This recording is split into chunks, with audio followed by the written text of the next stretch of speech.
All right. So this is episode 4 now of Coffee and Conversations. Today we have John Espey in here, and actually a unique coffee. We got something from Melbourne, Australia, a place called Sensory Lab, fairly well-known coffee roasting that is going on over there. John actually brought this back because he was recently on a trip to Melbourne, which is where one of his offices is, and we'll get into that here in a little bit, but this is one of their seasonal roasts. It's a Kenyan coffee, just brewed it up, so it's super, super hot, but I've had it before, very delicious, and grateful that John would be able to bring some back, because coffee's a very established cultural thing over in Australia, and it's kind of on my list of places to go and experience. So absolutely, I was happy to bring it back, and you pointed out a couple of great coffee Yeah. shops for me to attend, so I appreciate that.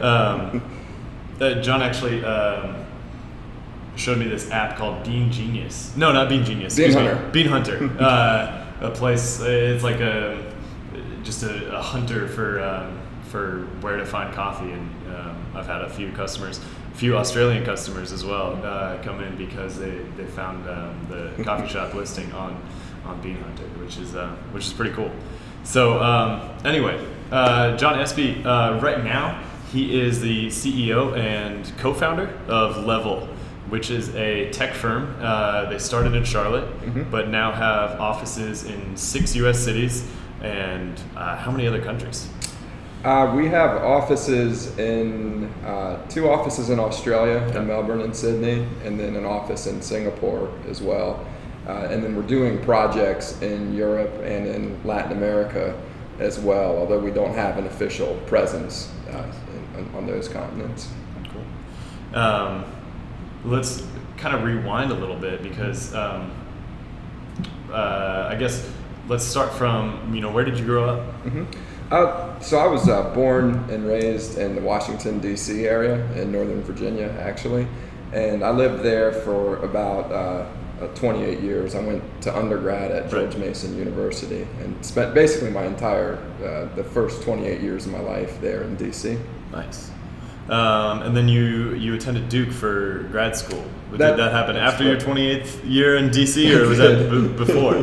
So I moved down here for a startup that I had joined that was expanding, and I came down here to lead a project for them, and I just fell in love with Charlotte. And after about 15 months of traveling back and forth, I talked the wife into moving down here, and we opened an office for that company. What was the first startup you got involved with, or what was your first entrepreneurial venture? So, growing up in high school, my first job, I worked for a family, 3 Italian brothers who had their own gas stations and a chain of restaurants that they had started. Not your typical thought of an entrepreneur in the way that we might think of them as in tech company or Silicon Valley, but certainly a very entrepreneurial upbringing, and seeing how these guys ran their small shop was pretty cool. And then a series of other jobs. I always worked for smaller proprietors, and so I've never worked for a big corporate company except for a couple of years after Red Hat acquired a company that I was the COO of. But the first real tech company that I got involved with at a very early stage was called Ament. And that was the firm that I moved to Charlotte for.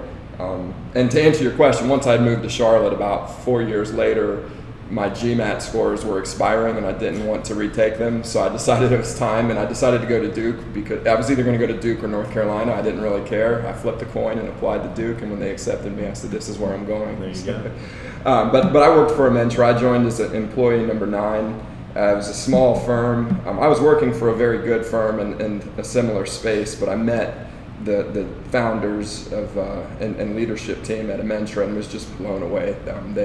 To this day, one of my partners at Levvel was actually the CEO and founder of Ament, and we've invested in or worked on probably 3 or 4 other projects since Ament, including Levvel. Nice. And it was just a fantastic experience. I watched that company grow from 9 people huddled up in Richmond to to about 200 people by 2008, and we sold the company to Red Hat. We had 5 offices. And then Red Hat was a great experience, even though it was a big company. It was a fast-growing company. They were a $400 million annual revenue company with just a really cool culture for a company of that size. They're now, I think, pushing $5 billion, or they're thinking about the $5 billion annual revenue mark. Yeah. So they were growing explosively, and I spent 2 years with Amentra, or with Red Hat after the Amentra acquisition. And that's how my ties to Australia and some of the business that we're doing in Europe and in Latin America as well. A lot of it came from my experience at Red Hat because they've got a true global footprint. Now, for everybody listening or watching, take me through just a little bit about like what Amentra started as and kind of what you were doing. Because it would seem like now you're very much in the administrative side of things, like the bigger picture stuff. Were you ever on the nuts and bolts, Absolutely. really deep in the technical side? Absolutely. So I joined Amentra when I was just three years out of undergrad. So I was pretty young. I knew how to sell. I'd worked in a couple of retail jobs, and so I knew how to sell, but I wasn't selling or managing teams at first. I just came in and was writing code. I had a client in Waynesboro, Virginia that was they were the incumbent local exchange carrier named Intellos, and went and did a project where I was writing .NET code for an application that they wanted to build to kind of modernize the systems in their stores to make it easier to onboard people. And I worked on 2 or 3 other projects in a very hands-on, had a boss that was leading the projects that I was on, and again, learned a lot. And they saw pretty quickly that, hey, this guy can do the project work. They started moving me into more of a project management role. The first project I did down here in Charlotte was at Family Dollar. Still very hands-on, but I was at that point leading a team of 4 people and started selling work to the Belks and the Lowe's of the world. And basically I didn't give them any choice. I said, I'm opening an office in Charlotte, and I hired a sales guy and started hiring a staff, and then I went and got a short-term lease at a Regis office, and nice. within probably a year and a half we had a 30-person office, and we were driving a significant chunk of revenue. So I kind of transitioned very quickly over probably a 2 or 3 year period. I had moved into a spot where I was leading the commercial services for the company, and ultimately I became the COO of that company. So that brings up something that I wanted to touch on with you, because it's not always the case that somebody who's a very good technician then becomes a very effective and good leader as well. A lot of times people are great as employees, and that oftentimes will prompt their superiors to kind of promote them into more of a management role. But that might not be where they're successful. So, what do you think makes you effective as a leader? Because, being able to just demand that you're opening an office and then grow to 30 employees in a relatively short time span would Well, I think a couple of things there, Freddie. I think, first of all, for me, the environment that I came up in, and I was very fortunate to have mentors, and I was very deliberate about seeking mentors out, and so that really helped a lot. I didn't really, I knew I had all of the raw tools to do the selling and to lead teams and to inspire and motivate people, but I didn't really know how to put it together. But I had mentors. But I think the other thing is, and I had a colleague in a job before I went to Amentra who said this to the group of us. We were in a management training session, and he said, you have to treat this the same way you treat technology. It's a skill that you have to develop. You've got to build the soft skills. For some people, they come naturally, but for others, you've got to keep working at it. And I'm a big believer that you can turn anybody into a leader. For me, it comes when I'm looking at the folks that I want to turn in and grow into the next generation of leaders. I look for, do they have the determination? Do they have an open mind? Are they coachable? And do they have the intellectual curiosity to keep asking why and to really figure out the underlying meaning of things and why we do them? And when I find those, I try to pay it forward and give them the same kind of mentoring that was given to me, because there's very few people can make the transition from deep technologist to sales person or leader without some hand holding. There are some very unique talents. I've worked with some people who have been able to make that transition themselves. I'm not one of them. Okay. Yeah, that's interesting, because I've seen people that have flourished in very the mechanical Yeah. roles, but not so much in leadership roles. They're very different skill sets. Right. Your attention to detail and a maniacal obsession with perfection serve you very well in an engineering role. Yeah. They don't serve you very well in a management role. Right. It becomes what we call micromanagement, and that's where I see most people who make the transition and do it poorly, or when they stumble, it's because they think that they need to manage every single detail and know every detail that's going on. Delegation becomes key, and like trusting the rest of your team. Absolutely. Let's go back to Ament. You talked about helping grow and develop that company to where Red Hat came in and purchased it. How is that different from where you're at with Levvel now, where your goals are to continue growing? I don't know if you've had other investors or companies that have expressed interest in purchasing or merging or whatnot. In our industry, you always get that, and we probably field a serious call every quarter from some really big name companies. Our goal is to continue growing and to build something big and global and with name household name recognition. And we're frankly not there, but I like where we are. We're further along in some ways than we were at Ament. We've got some capabilities that we didn't have at Ament. We're probably better at selling. We've caught up with Amentra's revenue run rate. Really in about a 4-year period, what it took us 8 years to do at Ament. And a lot of it is because we've got a lot more experience. We've got the network that we had before and a lot of connections. But it certainly has moved faster than what we did at Ament. And we would like to try to grow the company and maintain the control of the company that the three partners in it have right now. That being said, there's always someone that comes along with an offer that you can't refuse, and you can never rule that out, so you have the conversations. We've taken about $5 million of investment capital through the years. A lot of it was because there were strategic folks who we wanted to get on board. So we've got a gentleman who started a very powerful M&A advisory bank that's international and operates in 22 countries. He expressed interest. We didn't need his money, but we wanted his brain power. We wanted him to be able to advise us, and we've invested with him in other ventures as well. So we brought him on board. We brought on board a couple of business people who have run and sold companies or run and raised a lot of money or started companies of their own, and we've brought them on. Other times we've known that we did need to raise money because we wanted to go after the Australia thing.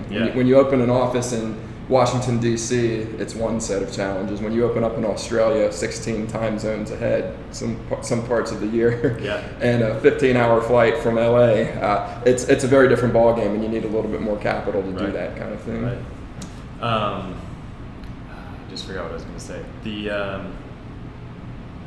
Briefly, what in like 2 or 3 sentences, what does Levvel do, and what do you provide for your clients? Sure. So at the highest level, we do what's called digital transformation. So if you think about companies that are out there in industries, whether it be banking or advanced manufacturing or restaurants or logistics or you name it, any of the big industries that are out there, they all see what Uber did to the taxi companies and what they're doing to the rental car companies. They see what Airbnb has done to the hospitality industry. And every executive out there is thinking about, how do I defend against these companies, these digital native companies? So we really started Levvel to focus on 2 different types of clients.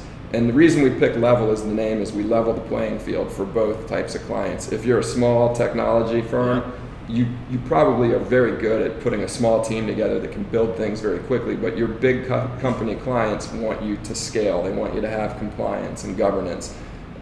If you're a big company, you probably struggle with developing products quickly. Facebook famously pushes code out 5, 6, 7, 10 times per day, and breaks things in a controlled environment and is able to drive innovation very quickly. So when you're a bank trying to compete with a Facebook who's allowing you to move money through Facebook Messenger, how do you respond? And a big part of what we do is we work with very large companies to become more nimble and to create a digital strategy and a digital implementation. I know you wanted it brief, but well, no, I mean it's interesting because we've seen in the last handful of years a lot of these big industries been disrupted at like a structural level. Yep. You know, you talk about taxi cabs and Uber, and you know, hospitality and Airbnb. It's like you don't. It's now become people's first instinct to open up their phone and find you know, somebody that's renting out a bedroom in their apartment rather than getting on and, you know, booking a hotel room. Absolutely. And you know, what other industries is that going to hit next? Yep. And you see it, and one, I like to give one interesting counterexample where an industry punched back, and the example I'm thinking of is in banking. You know, PayPal famously made it a lot easier to move money around, but there's a more recent threat to the banks called Venmo, which everybody's aware of that's under the age of 30, of course. Yeah. Very, very cool solution, very easy to move money, very elegant solution. And the banks actually got together, and there was a network that was developed between Bank of America and Wells Fargo for sending money without knowing account details, which is essentially what Venmo does. Banks got smart. They spun it out into, it was called the Clear Exchange Network. They spun it out into a product that they rebranded as Zelle, built a standalone app, built an SDK. They distribute it to these different banks, who then integrate it into their mobile I was going to say it's nested in like I pull up the Wells Fargo thing and I can send money with Zelle, where it used to be like they all had their exclusive platforms, like Wells Fargo SurePay or something like that, where you could send to other Wells Fargo people. And if you've used Zelle and you compare it to the Venmo experience, it's not as good. It's not. There's, you know, but it's an answer. It's they're punching back, and you need, and that's what industries need to do. And a lot of what we're advising our bigger clients on is, don't try to compete head-to-head with a digital native. They do things differently. They do them in a way that you can't do. You have to leverage your advantages. And Zelle is a great example. You've got tens of millions of users who already have your mobile banking app. If you just turn it on one day as a feature, you automatically, and they actually processed, I think, double the number of payments of Venmo last quarter. It's really amazing. And that's interesting you say that, because that's something that these established industries already have over startups, is that they've already got the customer base and the users. Startups aren't going to, like Venmo, correct me if I'm wrong, but Venmo isn't going to allow people to open checking accounts and start investing money, whereas banks already handle that. If they can roll that same functionality into their experience, I think that would be advantageous for everyone. Exactly. And there's other interesting things to think about when you think about industries being disrupted, even within Uber. Think about the insurance problem or opportunity that Uber creates. And we've met with large insurance companies in San Francisco who have invented new ways of selling insurance, because when is this a personal car versus when is this a car for hire? The lines are not as black and white as they are in a traditional cab sense. The number one source of new bank accounts in America for the last 3 years, I believe, has been Uber. Just because the drivers have to open a bank account to move the money into. Interesting. Yeah, it's we know somebody who works for a company that insures a bunch of. They're not even allowed to call them Uber drivers because they're technically not employees of Uber. They're like Uber affiliates or something like that. And they have to be very careful with that distinction, because if they say Uber driver, that would imply some sort of classification that Uber's trying to avoid. Absolutely. They just had a judgment against them in the UK, right? Where Uber was deemed to be a cab company, not just a software platform. Which the cab unions are very strong in London. And I'm sure Uber was not happy about that. I don't necessarily foresee that happening here, though. I don't know. No, I think you've seen a little bit of pushback in a couple of cities, but Uber and Lyft increasingly are such widely deployed things and such a part of our culture today that it's very hard to push back on these things without looking silly as a government. I like what Uber's doing now is they have like if somebody can drive their car and use it as an Uber, they can also drive their car and use it to deliver food. So you got Uber Sure. Eats. You can Uber like pizza or whatever. Sure. I just last week, because my car was undrivable, I got milk from the grocery store delivered to the coffee shop because I needed milk, and that Sure. was something that it was just it's kind of mind blowing that I can push some buttons on a phone and 20 minutes later, Yeah. milk shows up to the door. And you don't even pull your credit card out. You don't fumble for cash. Uber is a payment app fundamentally. Right. And you run into problems with that because it's kind of like you got me turned on to Apple Pay. Apple Pay is dangerous because it's kind of fun. And so when we go somewhere that accepts Apple Pay, I'm like, oh, don't worry, I got it. Yeah. And it's easy, it's fast, it's secure, and it makes sense. Yeah, absolutely. Yeah. Absolutely.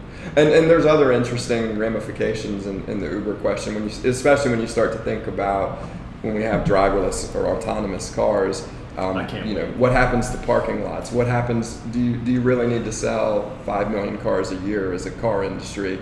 Does everybody need to own a car? What happens when drinking and driving stops causing all these accidents and organ donors? There's just, the list goes on and on of the cascading effects of these technologies. Yeah, this driverless car thing, it can't happen soon enough. Like just the DUIs and drunk driving accidents and stuff. Absolutely. Yeah. Road rage. Yeah. Well, I mean, you've already seen a decrease in DUIs. My mom is actually an attorney, and she one of her complaints of the last few years, she works in family law, so she handles divorces and property disputes, child custody, stuff like that. One of her complaints the last few years is all these dedicated like DUI lawyers or DWI lawyers are they're not getting enough work, so they've started taking family law cases, and they're inexperienced and not very good, and it's just a different set of. Is that an Uber factor? Or that's she says that because people just Uber now, they don't get DUIs, and all these lawyers are just starting to take family law cases because they still need to pay the bills. Sure. And technology causes incredible change, and in the companies that I get involved with all of them, I always feel like there's something out there that needs to be changed and can be improved. And I'm a big believer that the world's toughest problems will all be solved by more technology. Yeah. Now, what do you say to the people that are scared of technology? And because there is a bit of a dark side to it, we've just this week, I think the DSM for mental health or abnormal psychology added like video gaming to their list of addictive behaviors. Sure. And so that's a diagnosable disease now. Absolutely. And I think social media addiction was added last year. What do you say to the people who are pushing back against this or are afraid of technology? So just to build on the point that you made, because I fully agree with you, one of my favorite books of all time, nonfiction, is a book called Hooked by a gentleman named Nurial who teaches user experience and entrepreneurship at Stanford University, and it's just a fascinating book, Hooked. He talks about the science behind how you get a user hooked on an app. And there is a true science to it, and it is you're relying on dopamine receptors, and it gets down to the physiology of how, and these are how apps like Instagram and Facebook are being built, and you do toe an ethical line. The influence on our elections, for instance, and fake news, and the polarization of society, building these two completely different echo chambers that have no overlap on Facebook or Twitter.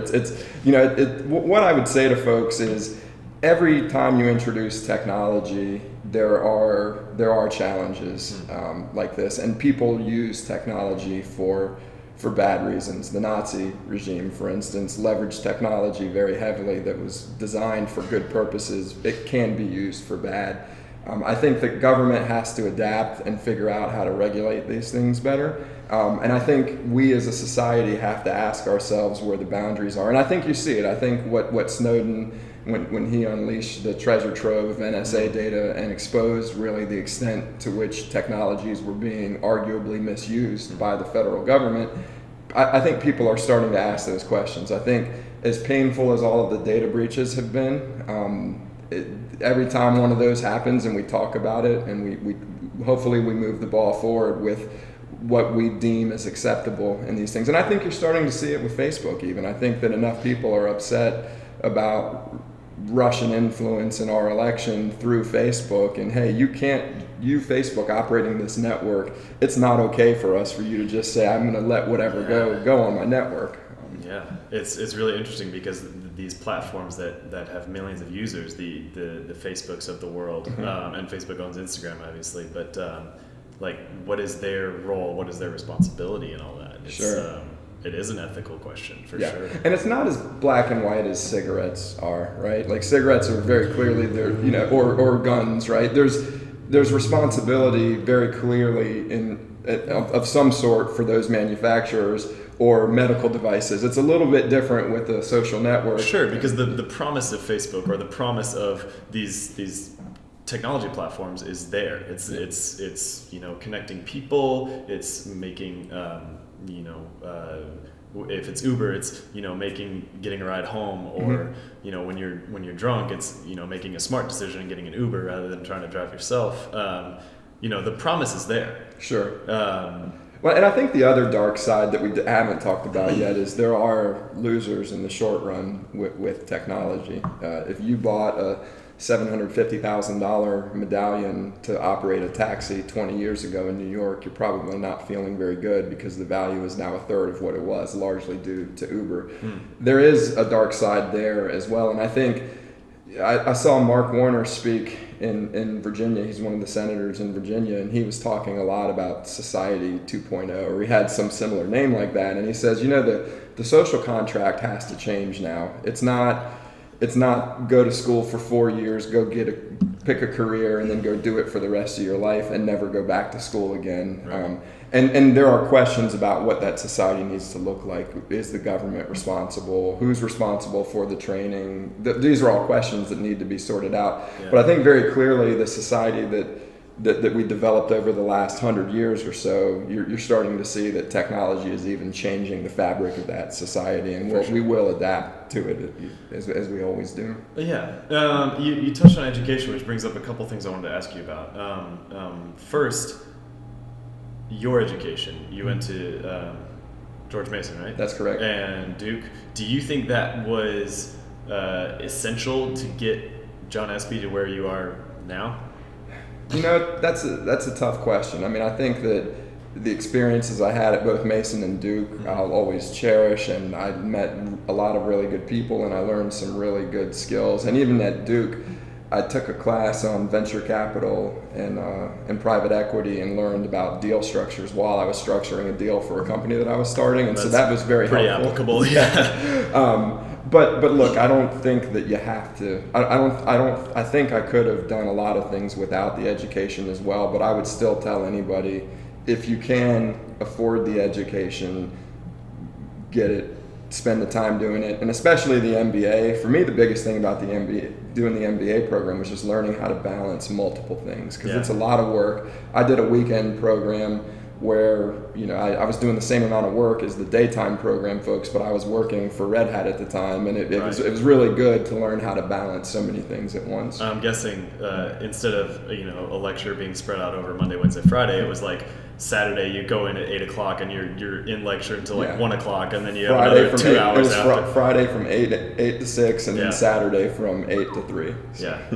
And the coursework, I would say that it was probably a good 20 to 30 hours a week of work. Now, I was flying a lot, and so for me, it was very convenient to just read the case studies on the plane, take a few notes, and so it helped me pass the time on the airplane. Sure. But it was still a lot of work and a lot of balancing. So, building on that, what do you think that the current structure of our education, how does that benefit or hinder students, whether it's going forward into a normal career or entrepreneurial, Well, I think, and I'm no expert in the field, so I think at some point, and I don't know when, I believe it was in the 90s, we really started pushing our education system away from vocational education. And I think in retrospect that was probably a mistake. Even the traditional vocations, plumbing, welding, bricklaying.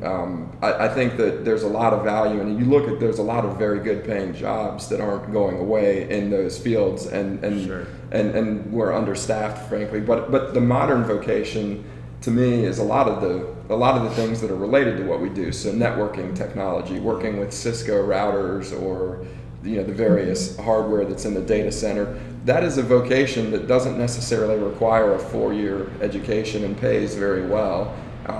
You may find that the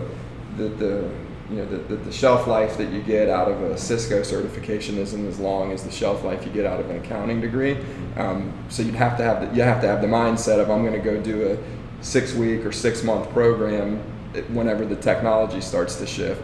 I also think that some web programming, some basic web programming or content management can be very vocational, rather than going and learning the traditional calculus and differential equations. And I mean, at this point, I think more high schools would be wise to offer coding as a language rather than Spanish or German or Latin or whatever. Like, who takes Latin anymore? Sure, I took 4 years of Latin in high school. It was how very much Latin? worthwhile. How much Latin do you speak now? Not much. I wish I had learned Java.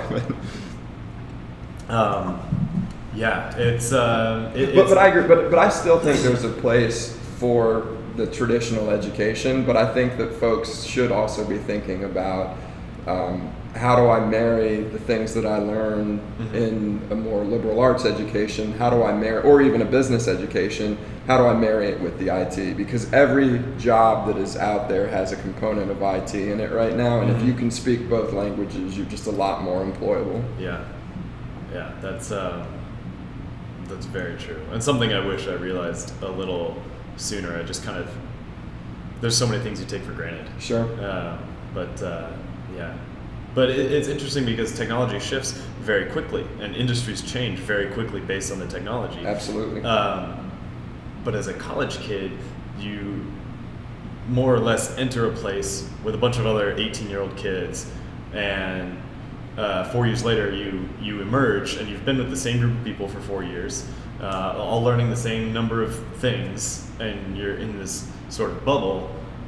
Unless you've been super proactive about getting out and getting internships or experience or whatever. But like in those 4 years, industries, technology, there's been so much change has happened. Sure. Does the college that you entered as an 18-year-old prepare you for the world that you enter as a 22-year-old? And like, very often it does not. I went to business school, and I studied accounting and management information systems. I did a double major, and I would say I was ready for the later parts of my career when the accounting and finance background became important, but I certainly wasn't necessarily ready to be employed in the field that I went into coming out of that. And the companies know it. I was put through a 6-week off-site program where it was basically a self-paced coding boot camp. And I had learned a lot on my own. And that's the nice thing about technology. There's no reason that you need to wait for your high school or your college to catch up. You can just go out and download the development kits. You can spin up resources on Amazon that I could never dream of having access to for less than $10-20 million back then. And now you can pay by the second that you use it. And when you're done, you turn it off and you stop paying for it. And so you can do a lot of self-teaching. But right now, it's mindsets that individuals have. We've probably hired 8 or 9 employees who did not study anything related to computers in college, but they went through coding boot camps. So they paid $5,000 or $10,000 to go through a 6-week program, and then we bring them on and we say, hey, you're not ready on day one. We're going to put you on some easier projects. But we've got some very, very talented now, very senior people who did it that way. And then there's others who are completely self-taught that we've worked with that are very good. But I think we need to really start pushing the mindset to folks. And I think it has to start in 4th or 5th grade. I think if you wait longer than that, you've lost your opportunity. But we need to push the mindset of continual learning, continual improvement. You're going to have to keep up pace with the technology if you want to remain relevant. Yeah, that's interesting. We can get into a whole other discussion about the education system. As a kid, and I would guess, I don't have kids, but I would guess that kids today are the same way we were when I was younger. Kids don't really enjoy the school part of school all that much. Like, no. It's and I would also say for the most part, not for the most part, probably 40-50% of people don't necessarily enjoy the work part of their jobs all that much either. Sure. So it seems weird that this system that has been created, people aren't enjoying school, and that school that they don't enjoy prepares them for a job that they don't enjoy, and it just seems like a broken system. In many ways it is, although I like to tell younger people, don't believe all the doom and gloom. If the opportunity is there, it's in ways that it never has been before, and it gets better every year, but it's hard. If you don't take the education into your own hands, or if you aren't lucky enough to have somebody who gives you meaningful education along the way, it's very difficult to see. It's very difficult to grab onto that opportunity. So that leads me straight into the next question, was how did you go about finding mentors? Because you said earlier you were very proactive about going and finding mentors, and you met some really influential, valuable people along the way. So for me, throughout my career, whenever I would meet somebody doing something that I was interested in doing, and that I thought that they were good at what they did, I was very persistent and said, I want to come work here. I worked in a car stereo shop. There was a sales guy there that I just admired the hell out of his style, and I told him I'll work for free and nothing but a straight commission. And he taught me how to sell. And then his boss, who was the owner and the founder of that company, took over this guy's role. And I started working with him, and he taught me just some amazing things that I still use to this day. I remember one time I was selling to a guy that I didn't know was a very, very wealthy businessman and prominent businessman. I knew about his business, but I didn't know that this was the guy. And I sold him like a $300 radio, and Greg, my boss, said, John, that's Jay Meadows. You don't sell a $300 radio to Jay Meadows. And it is. You need to know your customer and what they're actually looking for. And you need to know that going in, and you need to do the homework on your customer. Another time, I sold an expensive radio to somebody that we didn't have in stock. And Greg said, why did you sell something that we don't have in stock when we had a similar radio in stock? And I'm like, I didn't know we had it. I was like, until I looked at the computer. And he's like, you need to walk your inventory room every day, sell what you have and know what you have, which is a brilliant lesson in retrospect. So I always sought people out like that. And again, I mentioned I was working for a company. My first job in undergrad was with a company called Talon, and I had already accepted a job with a much bigger company. And my brother said, look, I think you need to talk to Talon. He said, they're not right for me, but I think they're exactly what you're looking for. And he said, and you need to meet this guy, Steve. He's like, Steve is just amazing. And I met Steve.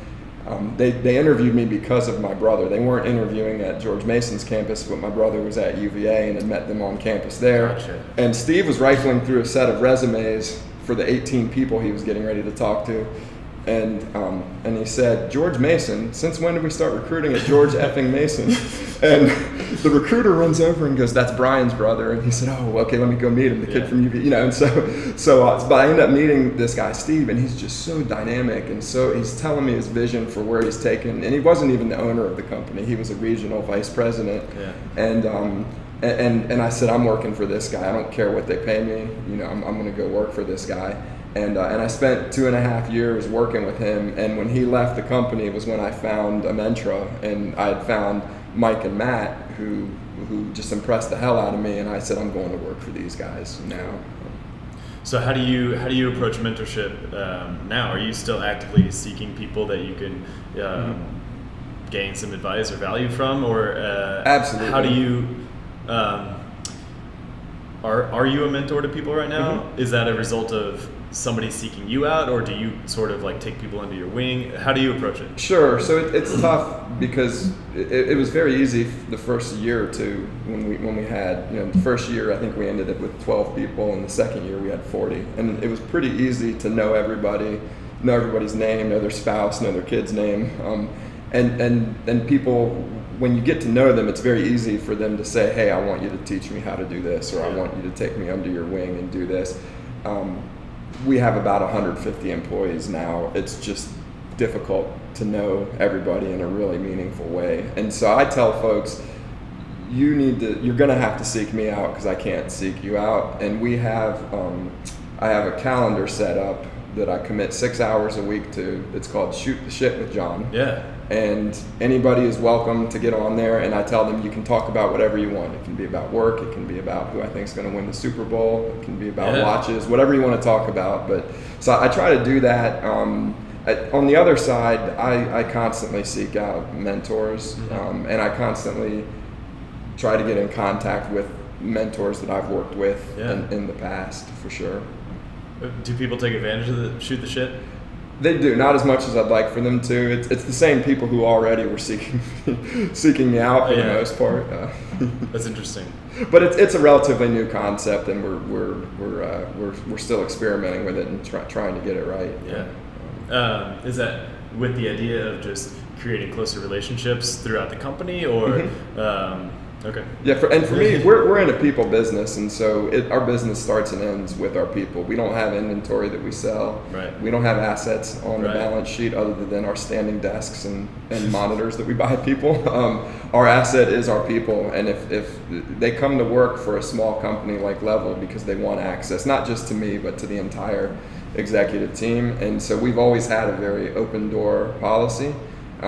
Just yesterday we did a tequila tasting at 4:30 and got a group of about 20 people together to just come and taste tequila with a couple of the executives. And so we're always trying to do that because it sounds cliche, but truly in a consulting business, you're only as good as your people. And if you don't have those relationships, these people can go work anywhere they want. They're very smart, and they're doing things that are very in demand. Yeah, that's super interesting. How do you kind of parlay that into like a culture that fosters innovation and creativity? Sure. So, and luckily I don't drive a lot of the culture in the company anymore. There's a lot of people who have taken and run with that. I think you've seen our store.levvel.io. Yeah. Swag. People really get into the swag, and it's great when I see people on Instagram, wearing the stuff. We'll get you one. The prices are dirt cheap on your website. I don't know why. Because we're selling them not at markup. Yeah. But there's we've got actually what we call a culture committee, and there's I believe 8 people on it that have been around for a while, and they know the culture that we want to foster. And for us, my contribution to the culture was I sat down with probably 6 or 7 of our top leaders within the company, and we defined what our core values are. And we wrote down the core values, and we put them in the company handbook. Problem was, as we grew very quickly, nobody reads a company handbook. And so we said, well, how do we get better about this? How do we really instill these cultural values? And these are things like intellectual curiosity, respect for diversity, passion for solving business problems using technology, things that are very core to how we hire people. Let's dig right into those. Like, what are is it 5? It's 5. There might even be a 6th one in there as well. Okay. So, do you know off the top of your head what they are? Those 3? Yeah, I do. So I mentioned those 3, and then there's a passion for excellence. Okay. And I tell people the passion for excellence is on anything that you're doing. If you're going to bother doing something, you need to do it great. If you're filling out a time sheet or an expense report or a project status report, it needs to be your best effort, just like any sales material that you develop or any code that you develop. That has to get people fired up, and that's what we look for when we hire people, just like the respect for diversity and inclusiveness, just like the passion for solving business problems with technology. Intellectual curiosity is a very big one for us as well. And I'm drawing a blank on the 5th one, and it's probably the most important, but I'm completely drawing a blank. So what we did, though, to reinforce these values is we have a quarterly meeting where we get everybody together, and we just review what's going on in the company, the good, the bad, and the ugly. I like to tell people.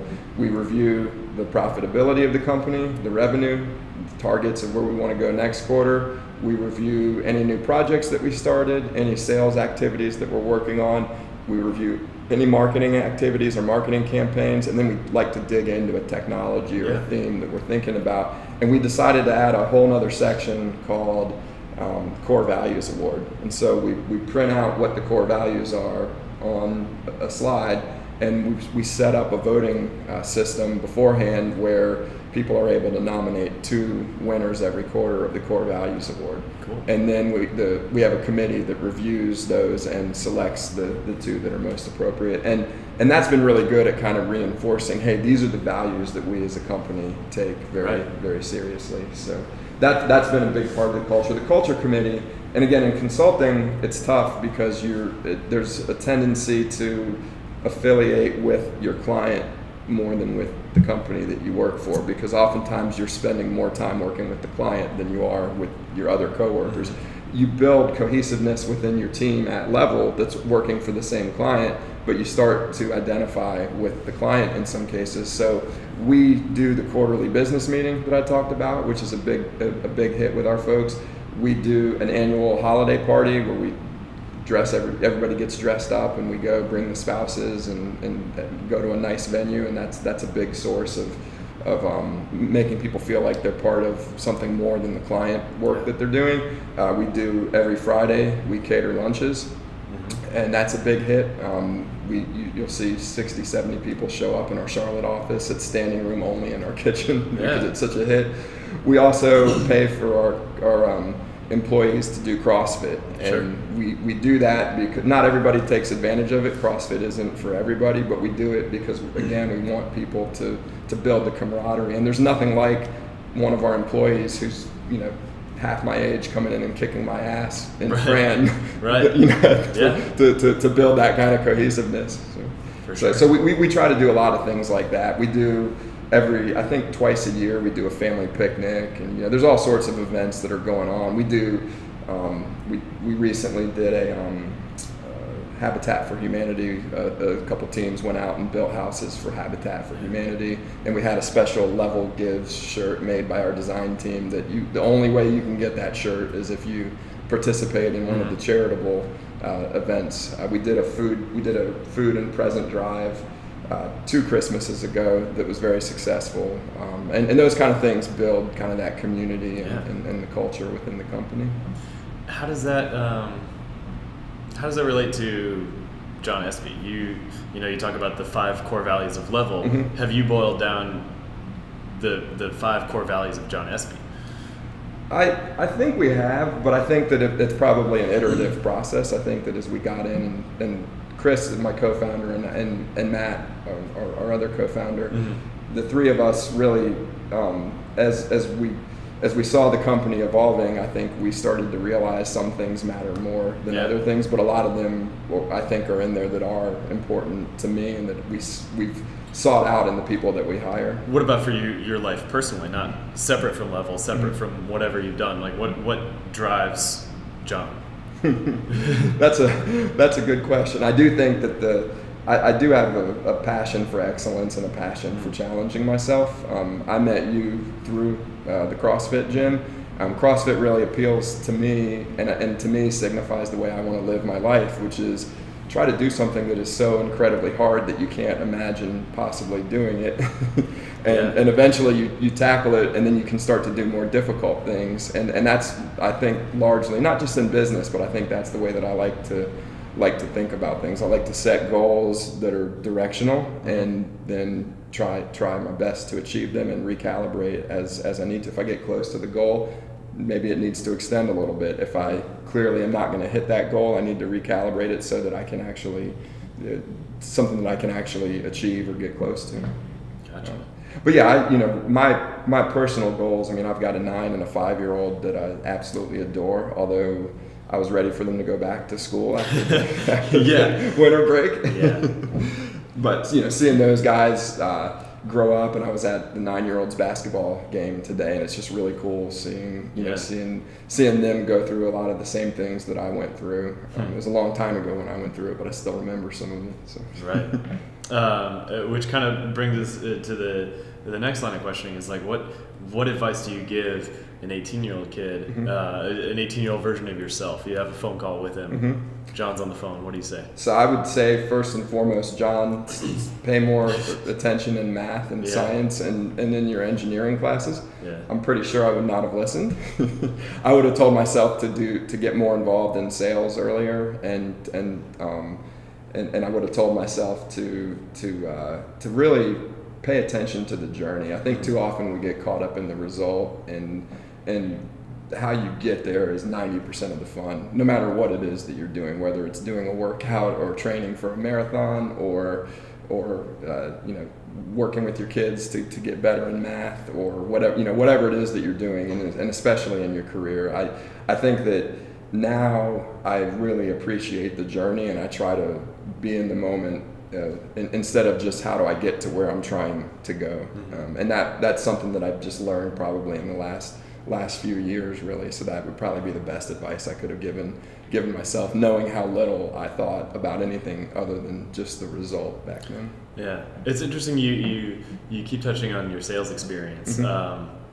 I used to have a job selling fitness equipment, and when I first started, I thought it was going to be one thing, and super simple. I was really into working out, so I thought if I could just talk about working out, that it would carry over to sales. But you have to have a really in-depth knowledge of the product you're selling. Yep.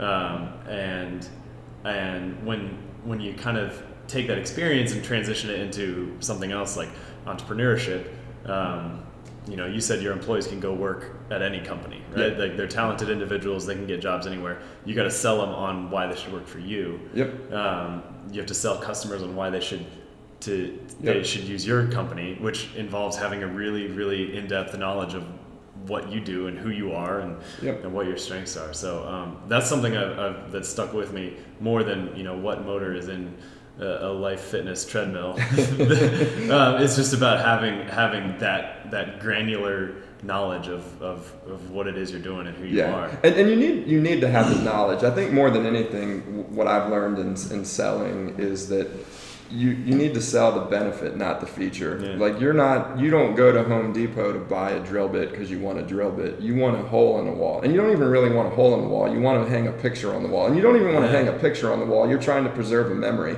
That's what you're buying, and if you're selling to that, you're ahead of the game. Whereas if you're just selling, this is an 1/8 of an inch anodized steel, like nobody cares about that. Like you do need to know it, but it's not how you get people fired up. Yeah. So.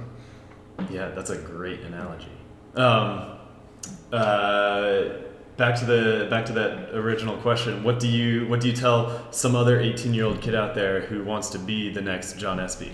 Sure. I tell them to aim higher. I'm kidding. So I already mentioned, I think I'd first tell them don't pay so much attention to the doom and gloom that's out there. Yeah. I would tell them there's a lot of opportunity, but they need to go out there and they need to take responsibility on themselves to do that and not rely on others, but take advantage of others when you can. And more than anything, I would tell them you really need to think about where you want to be 5 years from now, 10 years from now, and 20 years from now. Mm-hmm. And rather than evaluating, am I making enough money or do I have the right title, you need to be thinking, am I finding the right mentors? Am I plugged into the right network? And am I growing the skills that I need to grow to get to where I'm going?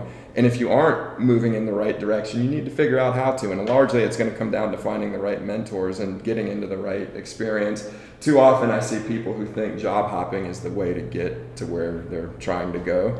And you can, especially in our industry, you can always find somebody who will pay you another $2,500 a year or another $5,000 a year.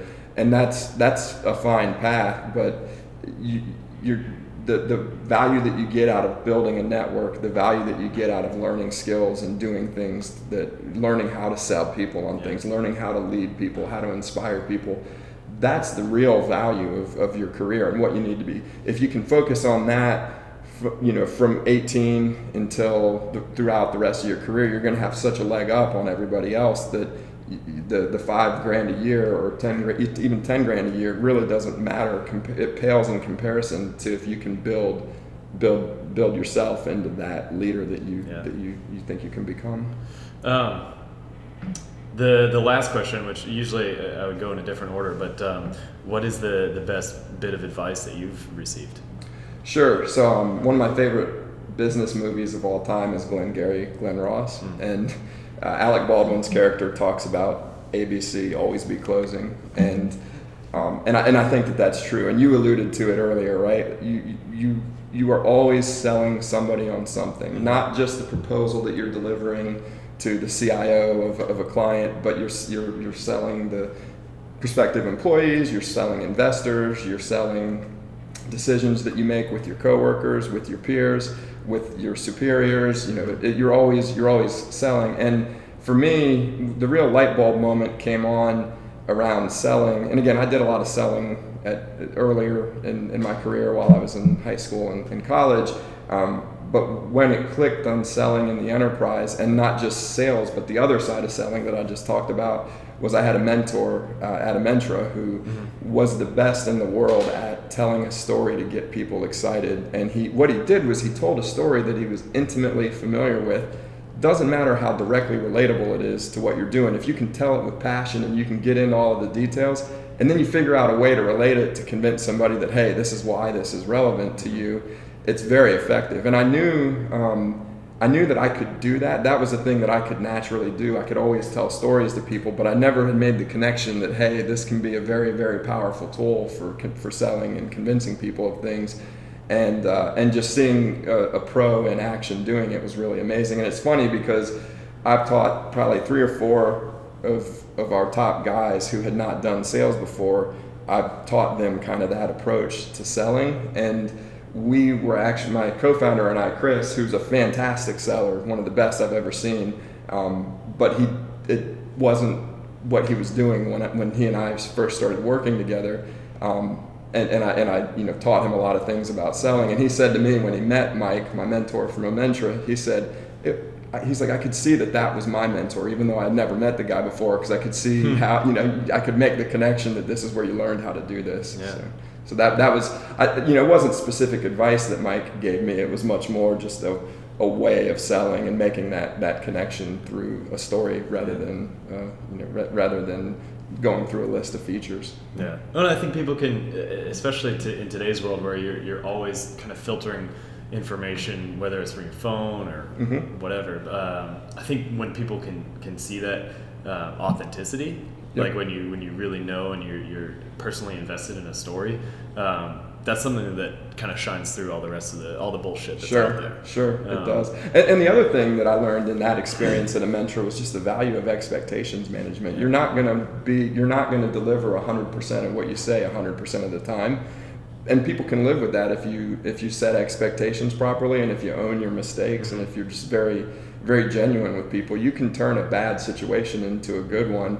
On the flip side, you can have a good situation, but if you don't set expectations, if you wake up in the middle of the night thirsty, rubbing your eyes, and you stumble over to the refrigerator and you grab a carton, it doesn't matter how much you like orange juice. If you were expecting it to be milk, you're going to spit it out if it's orange juice. Yeah, for sure.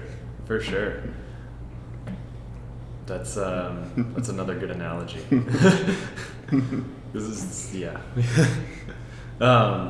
That's pretty much all I have. Cool. Thank you so much for coming on. Yeah, thanks for having me. This is a really, really cool format. Yeah. I'm always happy to come rap with you and drink some really good coffee. Yeah. Hopefully I have lots of good coffee in the future. I got to get down to Australia at some point. It's just it's marvelous. It's really a fascinating place. From the culture to the like people and places to the biodiversity to like.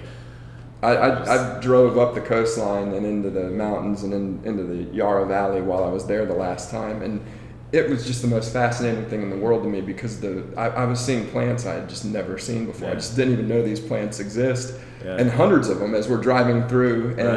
And same thing, we went to a nature sanctuary and saw koala bears and wombats and Tasmanian devils. And that actually reminds me of something I forgot to ask earlier. What do you think, because you got offices in countries around the world now, what do you think American culture is doing right that other cultures can kind of learn from? And what do you think that other cultures are doing that Americans can can learn from and sort of incorporate to Sure. to make our experience better. Well, first of all, I'm probably not what you would consider a flag pumping nationalist or patriot. I do love my country, but I think that we're very much a force for good in the country, in the world.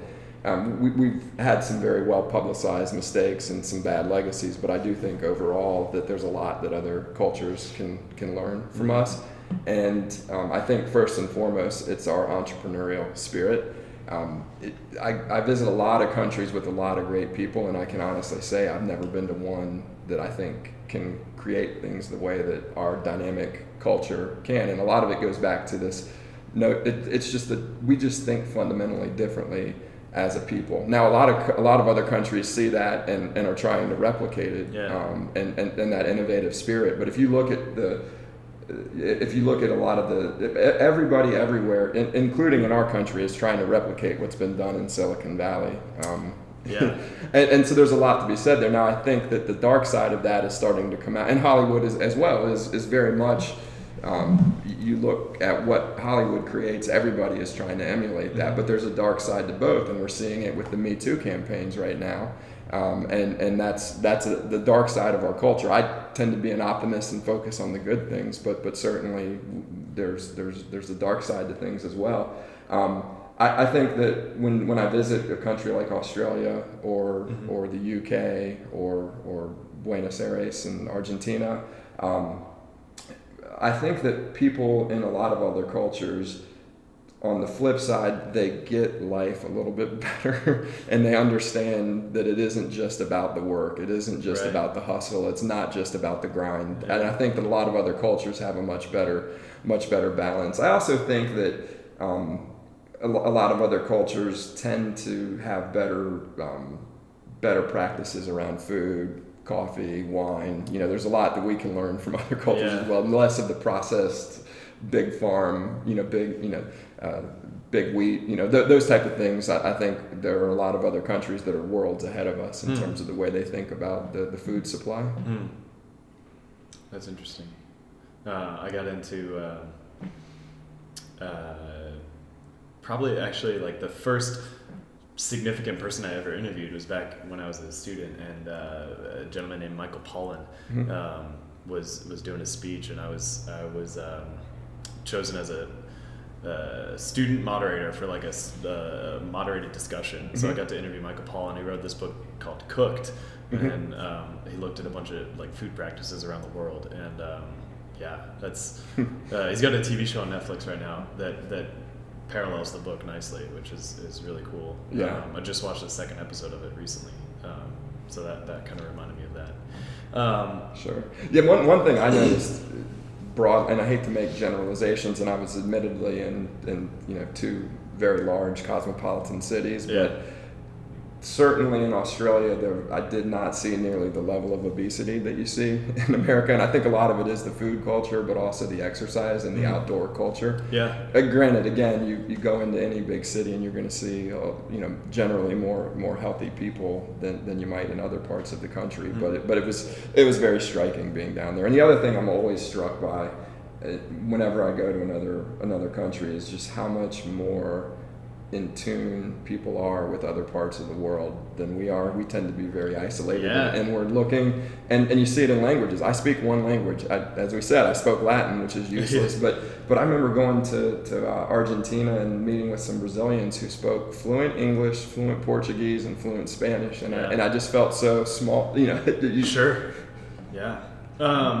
Taking it from a global level down to more of a local level, Charlotte's kind of emerging as a bit of a hub for technology, especially in the financial industry. What do you see coming next for Charlotte?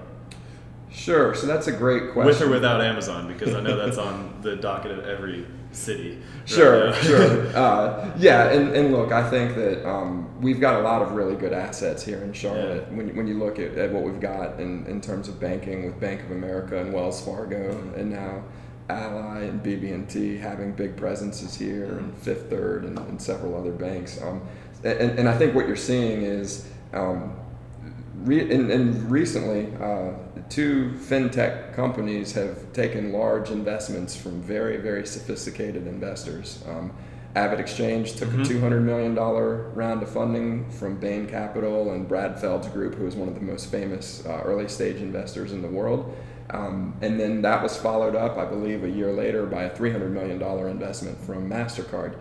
They are now a tech unicorn, which is defined as anybody with a valuation over $1 billion, which is, it's fascinating because there's two unicorns in Charlotte, Red Ventures and Avid Exchange now. And then the other one that's on the radar is Passport. Yeah.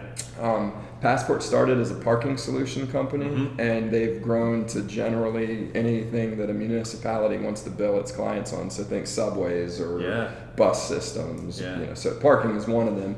And they've done just an absolutely fantastic job of getting out there and being deployed in some of the biggest cities in the country. And they recently raised a $43 million Series C from Bain Capital as well. And I think that speaks volumes to the opportunity for Charlotte to leverage the banking talent that we've got. We see at Levvel that although we work across many industries, but where we're probably the most differentiated is in the financial services space, and it's because we've been able to hire a lot of talent from the banks or people who have worked with the banks, and I think you're seeing that kind of across the board. So I think the emerging FinTech Hub initiative, Carolina FinTech Hub, CFH, is very emblematic of that. People see it, and I think Bank of America and Wells and several of the other big banks are now backing that initiative, and it's because they see the opportunity that is out there and that we can leverage it. We also in Charlotte have the biggest power company by some measures in the U.S. in Duke Energy. I didn't realize it was the biggest. Yeah, I think 7.1 million. 7.1 million customers. They've got customers in Florida, Ohio, Virginia, and Jim Rogers, before he left Duke, was very adamant about the same concept that the banks are trying to do in the fintech space. He wanted to build Charlotte as this hub, as the center of a hub, kind of stretching through the Carolinas. And it was because Duke is arguably the biggest in the country, and then you've got Siemens has their energy headquarters here. CB&I has a large presence. Westinghouse had a big presence for a while, and you have this amazing supply chain that's here to support Duke, and you have all of this talent and all of these people and all of this money lined up, and so they created a group called E04 Carolinas, whose charter is to help to grow the sector within Charlotte. And so I think, and those are just two examples, there's other initiatives that are going on, but I think we don't necessarily have the venture capital and early stage funding sophistication that other cities do, but what we do have is the big, huge, massive clients that anybody innovating in those spaces wants to work with. And we've got a guy who heads up corporate development for Levvel, who came from, I think he spent 10 years between Bank of America and Wells Fargo working with those banks to help them identify emerging technology vendors who can help them innovate faster, but also, hey, now we get to see who these vendors are and maybe lead their IPO for them and that sort of thing. So you can see that with these big, massive companies like a Bank of America or a Duke Energy, that's an advantage that a city can play to attract companies that want to become service providers for those companies. I'm excited to see how Charlotte grows. I think it's still got so much room, just physical land. Even so uptown. so much space to grow. It does, and there's favorable factors for the city, right? Like it's relatively good weather, it's relatively affordable, the traffic's relatively low. Some people might disagree with you, but coming from Seattle, I've seen the worst traffic. So. Coming from DC, but it is getting worse, and that's usually a good sign that something's good about your city, because people want to be here. And there's an energy in Charlotte. People feel it. People of all generations, people who come to visit us are just like, I had no idea. We take them uptown and walk them around, and they're like, this is really cool. There's just an energy here that you don't necessarily feel in some other cities. So.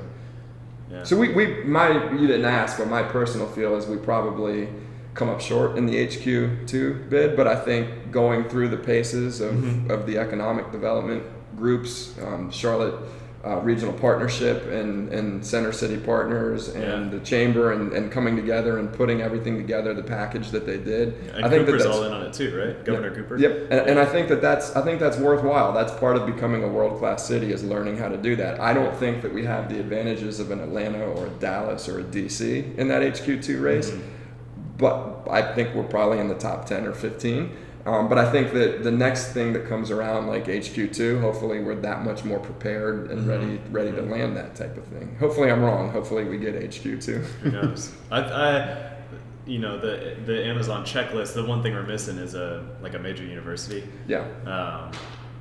I don't know if that's a deal breaker for them, but it's I don't know. Yeah, and we certainly we certainly don't have the infrastructure to support them. Not right now. Yeah.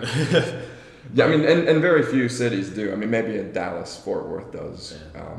But they've landed massive headquarters before. Toyota built a headquarters in Plano, and they were able to build that infrastructure up almost overnight. But they've already got a great system of roads and bridges, and I mean, they still have massive traffic problems because they've just grown so quickly. But it's interesting to see. Again, driverless cars, man. Yeah, driverless exactly. cars. Well, I heard a funny quote. We brought in a management consultant to do a workshop for our management team, and he was just full of hilarious quotes. But one of them was, we've all been there after work where you're driving and you're not paying attention and you look up and you're like, how did I get here? And he said, they say autonomous cars are coming. We've all been in a driverless car before. Asleep at the wheel, right? Yeah. Yeah. Well, yeah.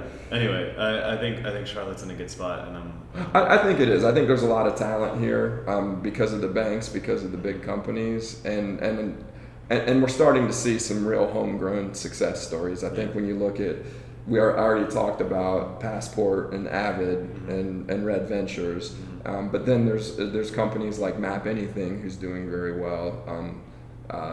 Smart Sky is a company that raised a bunch of money to do true 4G LTE delivered into airplanes. Which is I was amazing. unaware of that. But I want to say they raised 120 million or 150. It's a serious, and they're tackling a very, very interesting problem that we've all witnessed. Traveling. The bandwidth that you get on GoGo is nothing. They showed demos where they're Skyping while watching Netflix, while surfing the internet. You can't do that right now. Yeah, you can't do that right now. So but it's interesting to see these homegrown Charlotte companies. Pazer is a company that does payment processing for HVAC folks in the HVAC field, and it built some really, really innovative technology for that industry, and they've raised a Series A and maybe a Series B. So it's really interesting to see this starting to happen, because if you trace back how Silicon Valley got to where it is, most of the VCs and companies that you've heard of over there can trace their roots back to one company, Fairchild Semiconductor. And it's interesting because there's a museum, I believe in Palo Alto, or somewhere in the valley, that actually shows the value of Fairchild was never higher than $2.5 billion, which is still high. But somebody actually went and mapped out every VC company that came out of there, and every company that was started by people who cut their teeth at Fairchild, and it's something like $3.5 trillion of market cap, and it literally all traces back to one company. And so that's why it's really exciting when you see an Avid Exchange, you see a Red Ventures, you see, because what ends up happening is you have 20, 30, 50, 100 people who see the sausage being made and learn how you build something successful and get the mentorship and make a lot of money in the process. And what do? They go fund other things, or they go start other companies. Right. And that's what we've really been lacking in Charlotte, is we've not had a massive exit that made a whole bunch of people wealthy and created a big pool of talent. But we're seeing it, and every company I named there could be the one that's the first one to really break that mold. And there have been successful exits, but none of the mega exits. There hasn't been an AOL or a Facebook, but I think every company I mentioned there could be the one that does it. Cool. Awesome. Cool. Well, that's all I have. Awesome. Again, thanks for coming on. remembered a question that brought up a whole nother list of things to talk about. So, I definitely enjoyed it, Freddie. I appreciate being number 4 early in the process. It's I've been able to talk to some really cool people, and that kind of goes back to your point about college education. Everybody I've talked to on the show has come from people that I've met here, and I wouldn't be here if it wasn't for college. So sure. It's been a really cool collective of experiences that I've had, and it's cool. Well, I've enjoyed it. Maybe you'll have me back in a year or two. Yeah, for sure. Hopefully with more offices for Levvel and more coffee shops for me. So. Yeah. Maybe we'll make it to Italy and bring back some espresso beans. Something like that. All right. Cool. All right. Thanks, Fred. Yeah. Thank you.